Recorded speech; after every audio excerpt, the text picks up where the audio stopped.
Assassin's Creed 2020 seems to be right around the corner with the official reveal coming soon. So Shinobi 602 has replied to Charlie on Twitter when asking any news about the new Assassin's Creed, where Shinobi said it is almost there, which might probably get a reveal in early May according to multiple other leaks. Now Shinobi 602 had previously leaked Horizon Zero Dawn back in 2014, which is 1 year before the game was even officially announced, where he said this in the tweet: "Sounds unique, has some lush environment, robot dinos, other weird exotic creatures, and red-headed female protagonists." So he basically described the game 1 year before it was even revealed. And later in another tweet, he also said that we should expect a reveal in E3 2015 with a fall target release window. And all of that did turn out to be true. We saw Herman walk up on the stage and reveal the Horizon Zero Dawn for the very first time.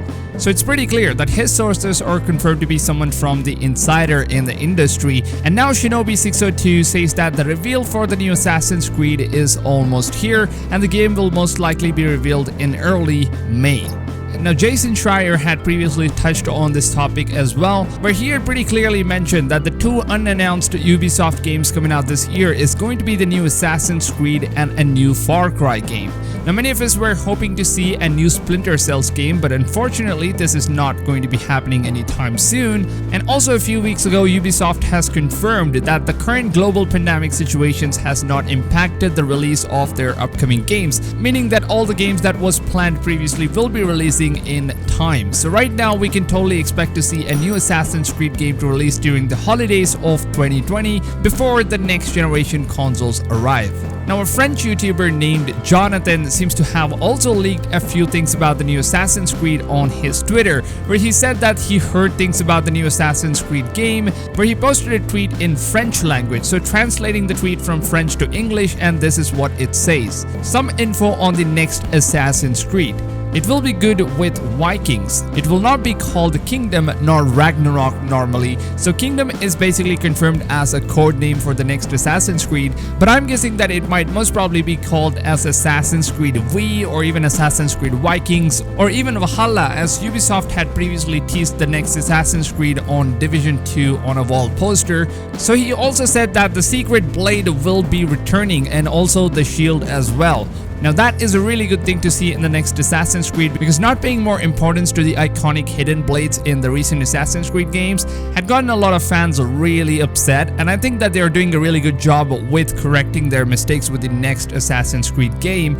Now he also said that the main character should be a woman, but we can still choose to play as a man. So once again, it seems like the canon character will be a woman, just like Cassandra from Assassin's Creed Odyssey, where Alexios was just a switch-up optional character, but the real story was designed for the female character. And to be completely honest with you guys, having character selections in Assassin's Creed is something that I honestly hate the most in Assassin's Creed Odyssey, because what I personally believe is that having to focus a story on one particular character designed with a single backstory can provide a better storyline and can also help build an emotional relationship between the players and the characters. Now the reason why people love all of these iconic assassin characters like Altair, Ezio, Edward Kenway and Bayek more than any other characters is basically because they had their own story and a character charisma that made players feel attached to these particular protagonists. But it's not the same when it comes to Alexios or Cassandra, because the game just feels like I'm using some random skin.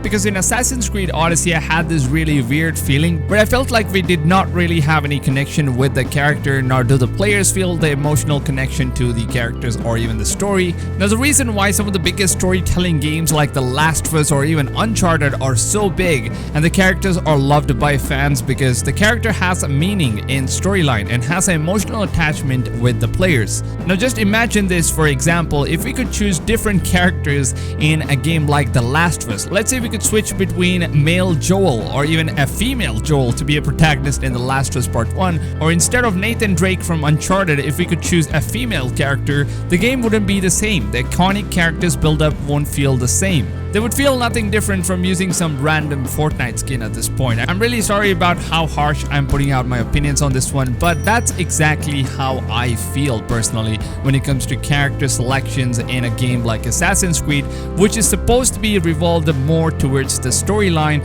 of what the assassins and the creed basically is, and also the main story character. So Jonathan has also given us more information where he said that he or she will not be called as Jorah, which is previously rumored as the name for the assassin in the next Assassin's Creed game. At this point, I don't even want to call them as a character anymore, because I feel like they're nothing more than skins that will be used to play someone else's story. And he also said that Scandinavia won't be the only game territory. So back in the days, the Viking Wars did take place all the way through England, so maybe we'll get to see more of England and many other kingdoms at the same time, which would be really cool to see what kind of exploration they would give us when it comes to open world in the new Assassin's Creed. Now Jonathan has also mentioned that RPG element in the game is going to be way bigger than what we saw in Assassin's Creed Odyssey. Now I actually loved Assassin's Creed Odyssey's RPG elements, but I don't think that an RPG style belongs in an Assassin's Creed kind of game, but it sure was a lot of fun to experience though, and a completely new experience for Assassin's Creed game. And now he's also mentioned that there's going to be lots of supernatural content related to the first civilization. So I think the supernatural stuffs are going to be much more than what we saw in Assassin's Creed Odyssey.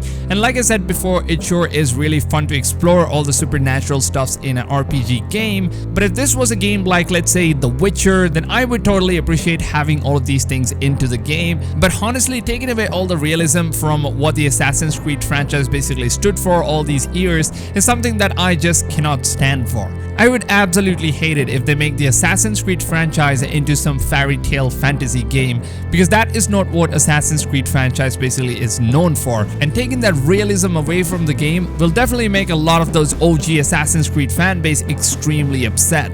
Now Jonathan also says that there's going to be no co-op in the Assassin's Creed 2020, which I honestly was not expecting to see anyways, but having a co-op experience would be something that I would personally love as well. But I wouldn't want to see a co-op in the main story mode though, because having co-op mode in a game would basically lead more towards the gameplay aspect rather than having a better storyline, because that's what I personally feel when it comes to co-op and storyline. They don't usually go on together very well.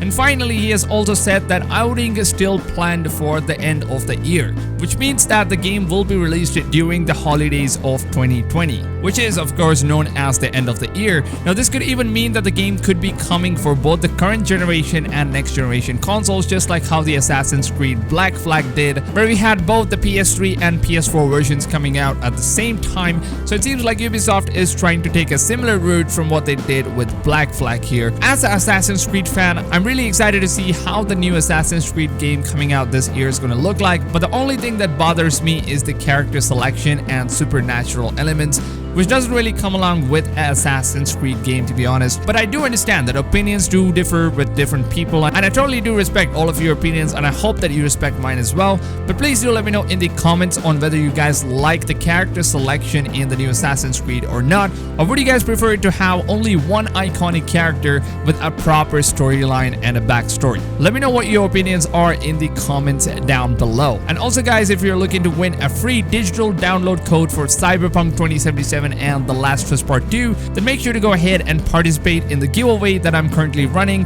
So all you have to do is simply stay active on my YouTube channel, comments, and also on my Twitter, and I will DM the codes to the winners with a platform of your own choice. So I'll leave my Twitter link down below in the description, and Twitter is mostly where I am very active almost all day long. So if you want to know any new information on all the upcoming latest games of the next generation, then please do check out my Twitter link, which will be in the description as well as in the pinned comments of this video. And if you guys did go on and enjoy this video, then a like would be really appreciated and would also help the channel a lot. With that being said, I hope you guys have a blast of day, and I'll see you guys on tomorrow's video. Till then, take care fams, and goodbye.